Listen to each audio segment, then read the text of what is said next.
Assalamualaikum warahmatullahi wabarakatuh. Renungan diri, ikhlas atau pamrih?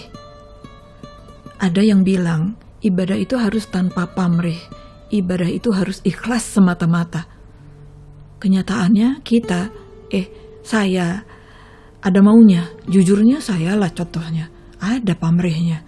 Memang mengharapkan ridhonya, mengharapkan surganya, takut akan azabnya, mengharapkan beberapa pahala-pahala dari amalan yang saya jalankan.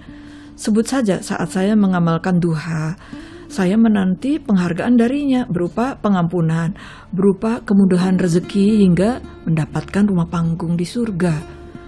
Apa lantas salah ya bila saya ini mengharapkan rahmatnya dan pahalanya yang memang dia janjikan? Wallahu a'lam. Coba simak firman-Nya. Mengharapkan rahmatnya dan takut akan azabnya, sesungguhnya azab Robmu adalah sesuatu yang harus ditakuti. Quran surat 17 ayat 57. Di ayat ini dijelaskan kita tetap berpamrih dengan berharap rahmatnya. Kita juga pamrih takut dengan azabnya. Dia menyiapkan surga dan neraka untuk penghargaan terakhir darinya bagi yang patuh dan bagi yang ingkar. Katanya ya, beda dengan cerita kaum sufi yang banyak beribadah semata-mata karena rasa cinta pada Allah.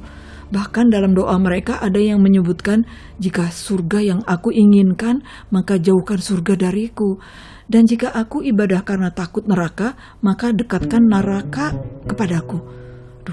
Bila memang ikhlas itu satu syarat mutlak mendekatkan diri padanya, saya nih termasuk yang masih jauh bisa diterima. Saya ini ingin patuh pada perintahnya, beribadah hanya untuknya, tapi juga ya berhitung pahala-pahala loh. Ingat satu judul atau lirik lagu, jika surga dan neraka tak pernah ada, masihkah kita menyembah padanya? Tuhan menciptakan manusia juga beragam-ragam sifat. Ada yang dasarnya patuh, ada pula yang dasarnya keras kepala, tidak mudah menurut. Berbagai macam sifat manusia ini yang mungkin bisa dijadikan alasan berharap penghargaan tadi. Jika ditanyakan, apabila tidak ada surga dan neraka, akankah kita patuh? Jawabnya sih tergantung apakah saat itu ada perintah. Karena perintah itu tadilah yang membuat kita harus patuh. Perintah harus sholat, maka kita sholat. Perintah wajib puasa, maka kita puasa. Begitu juga dengan perintah zakat dan haji, di mana semua ibadah itu pun memang dia janjikan keistimewaannya masing-masing.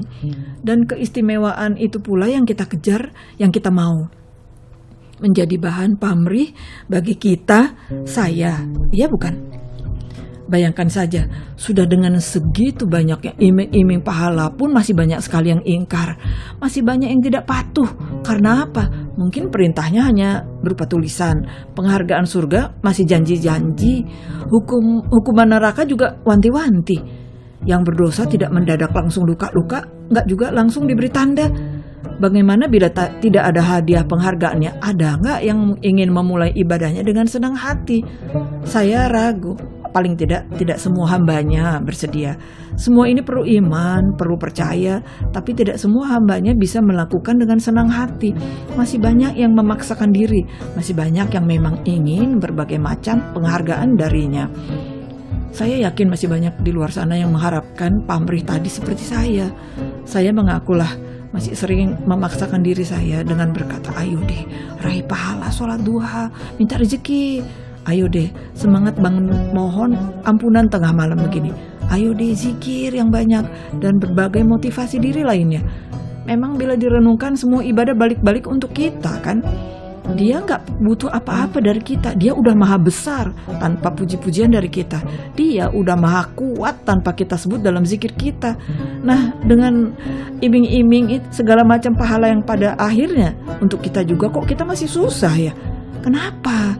Kalau diharuskan ikhlas seikhlasnya masih susah, lalu misalnya lantas dibolehkan untuk berpamrih, boleh berharap pahala, boleh minta rahmatnya, boleh meminta surga, ini pun tidak kita lakukan. Jadi sesungguhnya kita mau seperti apa? Agustus 2012, renungan diri, bila salah satu syarat itu adalah ikhlas, maka saya masih gagal.